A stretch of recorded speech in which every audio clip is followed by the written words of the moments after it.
Amen. Le mystère des ossements desséchés. Le prophète va, il voit que il y a des ossements. La vallée est pleine d'ossements. Mais tous les ossements sont totalement secs. C'est-à-dire qu'il n'y a plus d'espoir. Il y a des situations, quand tu les regardes, tu peux encore espérer. Mais à deux situations, tu n'espères plus. Une femme qui n'enfante pas, à 17 ans, elle espère encore. 18 ans, elle espère. 30 ans, elle espère. 40 ans, elle espère. 50 ans, 60 ans, 70 ans, elle espère quoi? Ça, c'est désespéré. C'est pourquoi la Bible dit que Sarah, elle ne faisait plus ce que les autres femmes font. Bon, là, dans cette situation, on dit l'ange, elle a entendu. L'ange dit, l'année prochaine, ta femme va te donner un enfant. Mais c'est normal qu'elle rit. C'est normal qu'elle rit. Dans la situation des ossements, là, était une situation désespérée. On ne pouvait plus rien. Et puis là, Dieu demande au prophète, est-ce que les ossements peuvent revivre? Le prophète, il connaît Dieu. Mais le prophète est un homme. Sa pensée aussi est limitée. Et l'homme de Dieu a dit tout à l'heure, il dit, mercredi de surpassé, Dieu l'a surpris, mais à longtemps dans le ministère, mais pourquoi Dieu le surprend? Par le miracle qu'il a vu. Ça veut dire quoi? On est serviteur de Dieu, mais on ne peut pas connaître Dieu à 100%. Il nous permet de voir une petite partie de sa gloire. Alléluia. Amen. Mais chaque jour, il nous fait voir sa gloire dans une dimension supérieure. Dans le livre de Lamentation, il dit que sa bonté n'est pas limitée, mais elle est renouvelée chaque matin. C'est-à-dire ce que tu as vu hier, c'est pas ce que tu vas voir aujourd'hui. Ce que tu as vu aujourd'hui, c'est pas ce que tu vas voir demain. Il va te faire voir la gloire de gloire en gloire et tu ne pourras pas se. Alléluia. J'ai posé un jour la question à Dieu. Parce qu'on dit quand on va au paradis, on le loue seulement. C'est quel bizarre. On va te louer seulement au paradis. Donc on ne fait plus rien quoi. On ne se fatigue pas. Et le Seigneur me dit, tu ne fais même pas l'effort de me louer. Tu ne fais pas exprès de me louer. C'est-à-dire ça vient spontanément. C'est comme quelqu'un qui est à un stade. Et puis tu vois le joueur, ton joueur que tu aimes, il a le ballon. Drogba Didier, il a le ballon. Il va aller marquer. Quand il fait un petit geste, il dribble, tu dis wow. Il fait ça, tu dis oh. Il fait oh. Jusqu'à ce qu'il arrive dans le poteau, il met la balle, tu dis wow. Est-ce que tu es fatigué là? Mais pourquoi c'est pour Dieu à t'être fatigué? Alléluia. Amen. Ces ossements desséchés là, c'est ta situation. Oh, la situation de cette maison. Mais je rends gloire à Jésus. Amen. Amen. Je rends gloire à Jésus. Parce que le Seigneur il est ici. C'est la première fois que je viens. Et mes bien-aimés, ils m'ont dit alors il y a mission. Ils m'ont dit, mission là c'est quoi? Il y a quel à quoi là-bas? Ils ne m'ont pas expliqué. Ils disent alors toi tu vas voir. Amen. Amen. Il dit alors tu vas voir. Et quand on est rentré, j'ai été tellement béni par quelque chose que j'ai vu. Et à cause de ça, Dieu ne peut pas vous laisser. Amen. Amen. Tout à l'heure, quand on s'est concerté avant le repas, on arrive quelque part et j'ai vu que c'était un sanctuaire. Amen. Amen. J'ai vu que c'était un sanctuaire. Mais tiens, s'il y a des gens qui pensent, ils ont construit leur maison et ils ont mis une place pour que le Seigneur repose. Mais c'est comme ça les mystiques font. Ils ont des chambres secrètes. Personne ne rentre là-bas. Moi je connais une famille. Le monsieur est mort jusqu'au la chambre est fermée. C'est fermé, on n'a pas dedans comme ça. Mais quand cet enfant souffre, oh il avait beaucoup d'argent. C'était une chambre secrète. C'est le monsieur qui rentre là-bas. Depuis les mois là, la chambre est restée fermée conduite. Qui va avoir le président va dire qui? Nous on n'entre pas là-bas. Après qu'il aille là-bas, ça va. Mais donc qui va avoir le président peut-être qu'il allait voir là-bas. Si tu es là-bas, tu ne sors plus. Amen. Amen. Donc pour ce sanctuaire que vous avez érigé pour le Seigneur ne peut pas ne pas vous bénir. Je n'ai pas dit qu'on ne peut pas vous attaquer. On peut t'attaquer. Mais la Bible dit, ils ne te vaincront pas. Alléluia. Ils ne te vaincront pas. Dieu permet souvent les attaques. Comme ce qu'il a permis pour Job.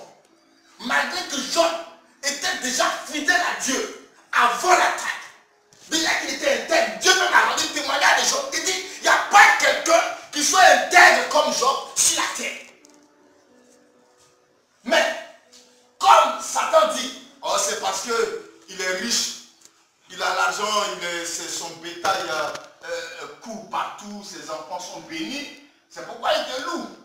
Il dit, ok, va, je te livre tous ces biens. Après avoir détruit les biens de Job, Job est toujours resté intègre. Et il revient, il dit, non, mon cher, c'est parce qu'il est en bonne santé. Laisse-le tomber malade et puis au revoir. Mais Job est resté tranquille. Job a continué de rendre gloire à Dieu. Jusqu'à ce que Dieu dise à Satan, écoute, tu as eu ton temps. Lorsque le bus démarre à l'arrêt, il a un terminus. L'heure de ton terminus est arrivée. Je parle à Satan ici. Je parle au sorcier ici. Je dis, l'heure de ton terminus est arrivée. C'est ton polypana. Tu ne peux plus te passer là. La gloire de Dieu va se lever. Et Dieu va te démontrer que lui, il est Dieu. Parce que c'est lui qui a créé le monde. C'est lui qui a créé ses enfants. Il leur a donné ses biens. Vous savez, il y a des biens qu'on n'attaque pas. Amen. Amen. Il y a des personnes qu'on n'attaque pas. Goliath avait remporté tellement de victoires. Mais il était rempli d'orgueil. Il dit, Israël, c'est qui? Puis ça va attaquer Israël. Mais si ça ne tenait qu'à Saül seul, Goliath allait réussir. Mais déjà, l'onction avait été donnée à quelqu'un. Et cette personne, Dieu reposait en lui. Saint Jean l'apôtre dit, celui qui est en nous, il est plus puissant que celui qui est dans le monde. L'Éternel reposait en David. Alléluia. Malgré qu'il était un enfant, mais Dieu reposait en lui. Alléluia. Goliath ne pouvait pas. Il était arrivé à son terminus. Après David, Goliath n'a plus jamais combattu. On n'a plus jamais entendu parler de Goliath quelque part. Parce que c'était fini pour lui. On n'entendra plus jamais parler des ennemis. On n'entendra plus jamais parler d'eux. Car l'Éternel dit, je veille sur la parole de mes serviteurs pour l'accomplir. Je proclame que tous ceux qui sont ligués contre toi, ce soir, que malheur tombe sur la maison, que malheur tombe sur les terres, que la mort les frappe, qu'ils soient créés au nom de Jésus. Amen. Alléluia. Amen. On ne fait pas du mal à des gens cadeaux. Mais pourquoi les Africains sont méchants? Amen. Il y a un président qui disait que il y a un mois, on lui demande. C'est Dieu qui lui demande que demande-moi ce que tu veux. Mais ce que tu veux là, je vais te donner 2 fois à ton ennemi. Ce que je veux que tu donnes, je vais te donner 2 fois à ton ennemi. Et ce qu'il demande, il a réfléchi jusqu'à là. Il dit, bon, il faut me crever un ennemi. Amen. Ça veut dire si Dieu lui donne 1 million, son ennemi va 2. Si Dieu lui donne 2 millions, son ennemi va 4. C'est qu'il a fait ça. Il dit, bon, crève-moi un œil. Là, on crève les 2 yeux son ennemi. Et c'est comme ça le noir réfléchit. Il ne veut pas réussir lui-même, mais il ne veut pas que l'autre réussisse. Si tu n'es pas réussi là dans ton coin. Amen. Amen. On m'a raconté l'histoire d'un monsieur. Ils sont 2 dans leur famille. C'est lui qui est parti à l'école qui a réussi. Son frère au village, il a monté un business. Et il a dit, bon, ok, le business, c'est ce que ça rapporte. Le bénéfice, c'est pour son frère. Donc le monsieur, il a assis au village. Il n'y avait pas courant à l'époque. Donc il n'y avait pas courant sur le village. Il a rien. Et il reçoit au moins 500 000 francs à la fin du mois. Tu ne payes pas courant, tu ne payes pas maison, tu ne payes pas de l'eau. Tu reçois 500 000 francs à la fin du mois. Il a tué son frère. Alléluia. Tu vois, c'est être bête même. Je ne dis même pas qu'il est méchant, il est bête. Mais quand tu tues ton frère, quand tu parles de ses enfants, ils sont bêtes. C'est la ils ont vu la société pour leur maman. Donc là, ils vont mettre la main dessus et puis c'est fini pour toi. Et ils ne vont pas au village. C'est le combat qui partait au village. Et ils vont pas au village. Ils vont rester bien, ils vont prendre leur truc tranquillement. Tu vois comment tu es bête et puis tu as. C'est pas bon. Amen. Amen. Que le Seigneur bénisse cette maison. Je dis que je vais seulement prophétiser. Que Dieu bénisse cette maison. Amen. Les enfants de cette maison, qu'ils soient des enfants distingués. Amen. L'homme de Dieu a pris une prière tout à l'heure que j'ai ressentie depuis que j'étais là-bas. Je ne communiquais pas avec lui parce que je voulais que les choses soient prophétiques. C'est comme si des gens, effectivement, défilaient dans le couloir. Défilaient dans le couloir. Et j'ai prié d'abord pour ça, pour d'abord les chasser, ok? Et puis fermer la porte. Et que c'est qu'après, il a pris la même prière. Il dit, l'esprit là, il est un. Amen. Amen. Chasser ces esprits-là. Ces sorciers-là, ils n'entreront plus jamais dans cette maison. Dans le livre d'Ésaïe, le prophète Ésaïe, Ésaïe 52. Ésaïe 52, mais Ésaïe 41 d'abord. Ésaïe 41, Dieu parle, il parle de l'amitié. Il dit dans la vie, chacun a son ami. Amen. Amen. Chacun a son ami. Et quand tu sais que ton ami a un problème, c'est comme si toi-même tu avais un problème. Amen. Amen. Il dit, moi l'Éternel, je t'ai choisi comme un ami. Ton problème, c'est mon problème. Il dit, ne crains pas, ne promène pas les regards inquiets, car moi l'Éternel, je viendrai agir. Et en ce moment-là, tu vas chercher les ennemis, tu vas chercher les sorciers, tu vas chercher les envoûteurs, les enchanteurs, tu ne vas pas les trouver. Amen.